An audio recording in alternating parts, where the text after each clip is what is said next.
minutes. Reminder, this is day 2 of the 30-day founder blueprint. We're going to run through these ideas. I want you to take these and work on the ideation of what your next business model is going to be. At the end of the 30 days, you should be off and running. So a lot of times people sit down to come up with business ideas and they just don't have frameworks with which to do that. And frameworks are very, very important because when you get stuck, they can unstick you. And this video is going to provide you some frameworks you can leverage to come up with 6 business ideas in 15 minutes. You're going to move past a blank page and on to some ideas. Now, to get the most out of this, you can't just sit and listen to me. You need to actually make some notes, write some things down, and then at the end, I'm going to have you go to work using some of these. Maybe pick your favorite one and come up with the next business idea you're going to have or that you're going to research, okay?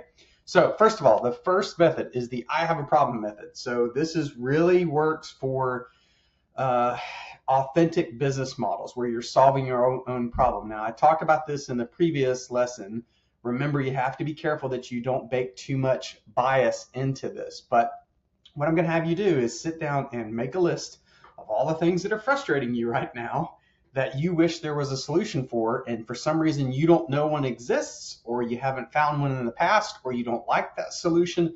I want you to just make a list of all these things that are driving you absolutely crazy. So the thing about this is it points to that there's some sort of pain point that needs to be solved. Now, whether or not there's enough demand, we're not sure yet, but picking something that frustrates you, particularly something that frustrates you the most, it's most likely that you're not the only person that's dealing with this. I would say it's a 99% likely that there are other people that are dealing with the exact same thing. Maybe not to the level that you're dealing with it, which is why the market may or may not be there, but they definitely have this pain point. So I want you to just make a list of all the things that are driving you crazy right now, pick the top one, and think about how that could be a business model. You could brainstorm products or services that you wish existed that could solve that. And if it doesn't have to be brand new, right? It could just be a better solution than what you ran into before. So that's the first one, where it's the I have a problem method. The next way you can come up with a business idea is called the scamper method. This is actually new to me, so bear with me while I work through this. I may not get it exactly right, but I'm going to share it with you. It's a tool I found for working through different ways you can tweak existing and new products to make them work for you. So Scamper is SCAMPER. And here's what it stands for. It stands for substitute, combine, adapt, modify, put to another use, eliminate, using all the wrong fingers, and reverse. Okay, Scamper. And so I'm going to run you through what these really stand for. So first of all, the S, substitute. Here you could swap out materials or components. So for example, we've seen this with shoes. I think Tom's makes a lot of their shoes from recycled plastics. If it's not Tom's, I know there's another company that does this. You could create a backpack from recycled plastics. That's swapping out the material that would normally be used. A lot of times it's canvas or some other type of material. Maybe you make one from recycled plastics. The C is combine. You could merge 2 ideas together. So using the backpack, you could get wild, and it could be a backpack with a solar panel on it for hikers, and you're walking and it's strapped to your backpack and it collects the UV rays off the sun and turns that into power and can now power your phone and whatever electronic devices you want to use when you camp out that night. The A is for adapt. You could modify something that already exists, but for a brand new purpose. So you could have a backpack specifically for photographers, and the way you design the interior of the backpack is to hold camera equipment and securely protect lenses that are very expensive, those types of things. Modify also, you could tweak the design and features. So you could, let's say you add anti-theft pockets to your backpack. I know they've done that on some. You've got this very, very bottom of the backpack that leans against your own back that has a hidden compartment for passports and things like that. That's the modify, the M in Scamper. P would be to put to another use. So you could change the primary function. Maybe we've seen this, again, these are existing examples, but it should give you something to think about. Backpacks specifically for pets, right? So I've seen videos of people hiking and they're carrying their dog or their cat in a backpack, and that way the pet gets to come along. So that's using a backpack that wasn't traditionally designed for that. It was to carry your things. Now it's carrying your animal. Okay, E is for eliminate, remove non-essential parts. So you could be very minimalist, right? So backpacks that are zipperless. Maybe they just have cords that pull or something. I don't know. But eliminating features that aren't really important and minimizing a solution that could allow you to charge less than other people are doing it. And then the last R in Scamper is to reverse. You could flip the design or functionality. You could change up weight distribution of the backpack, right? Those types of things. So what I want you to do is, if the Scamper method is sort of appealing to you right now, I want you to take an everyday object, whatever it is, microphone, whatever it's going to be, and run it through the Scamper checklist and see if you can find a brand new business model that appeals to you.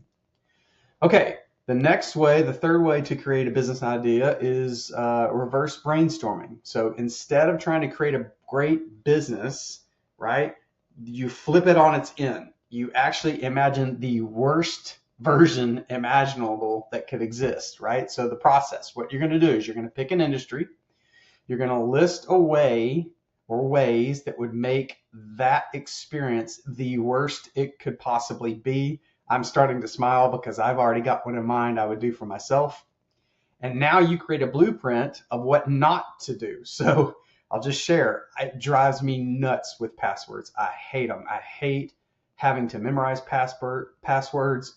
I've got products that allow me to not have to memorize passwords, and those don't work right. Just the other day, I was entering a password for something. I was 100% sure it was correct. I had to go through the reset process. I asked it to tell me my username because it was telling me that was wrong. And literally the username it told me was the username I had been using, spelled exactly the same.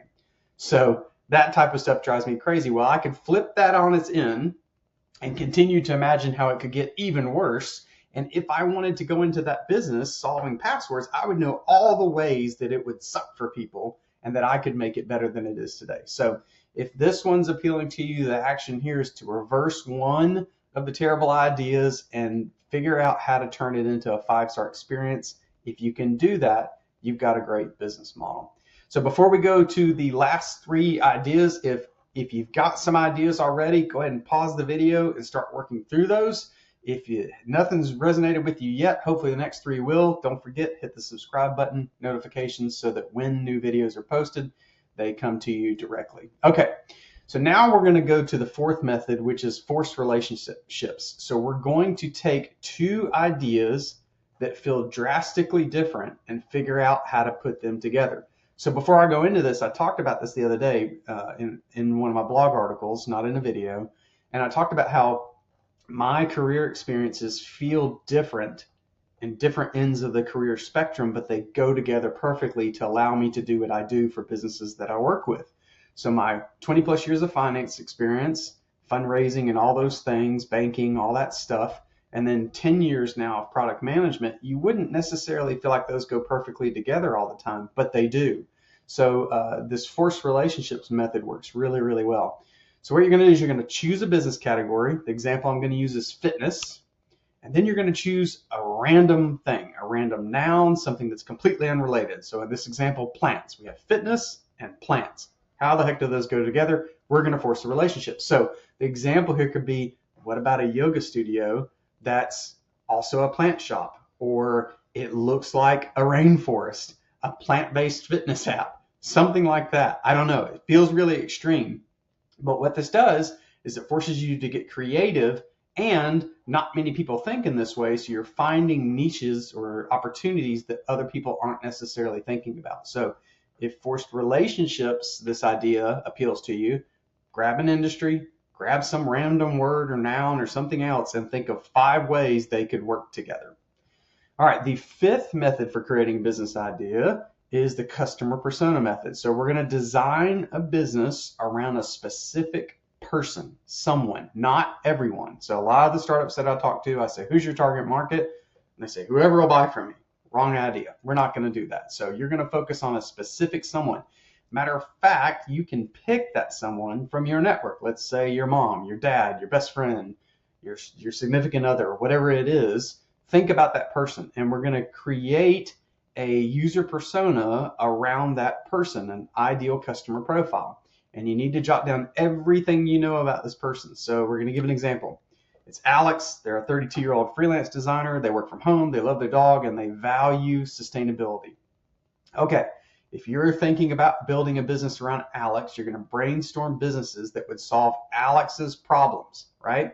So again, I'm going to reiterate who Alex is. He's a 32-year-old freelance designer who works from home, loves his dog, and values sustainability. So if that's your ICP that you're going to target, we're going to build a business idea around them. So what about a dog-friendly co-working space or a finance app for freelancers, right? That type of thing.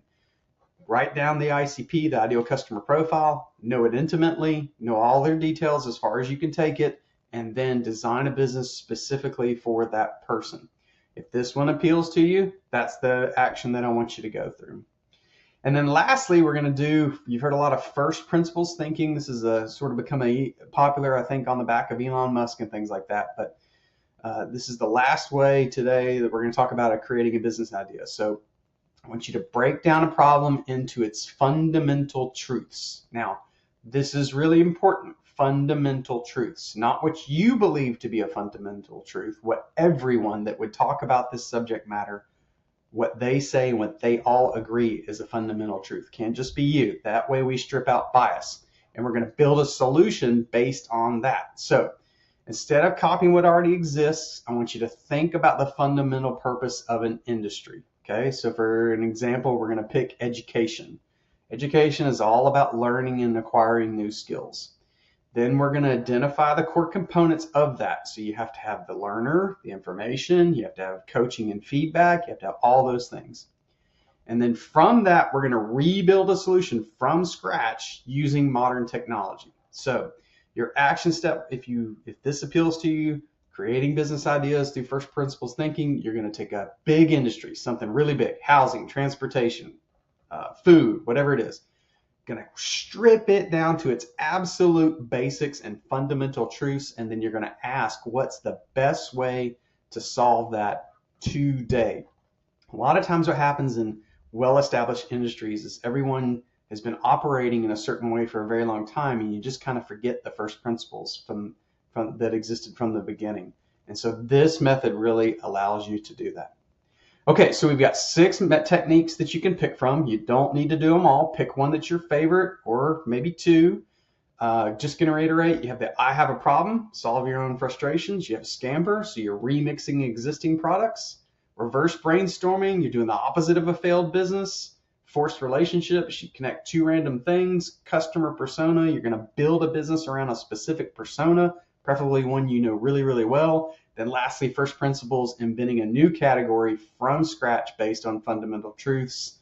If you're getting stuck, it's because you don't have a process for creating business ideas. You're just kind of winging it.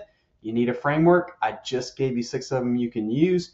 Pick the idea that excites you the most. Pick the method and start working through it. We've got 5 more days of ideation techniques. By the time you leave this, you should have your idea. In the second week, we're going to move on to how you're going to validate that idea. And at the end of 30 days, you're going to have a business model you could be off and running with.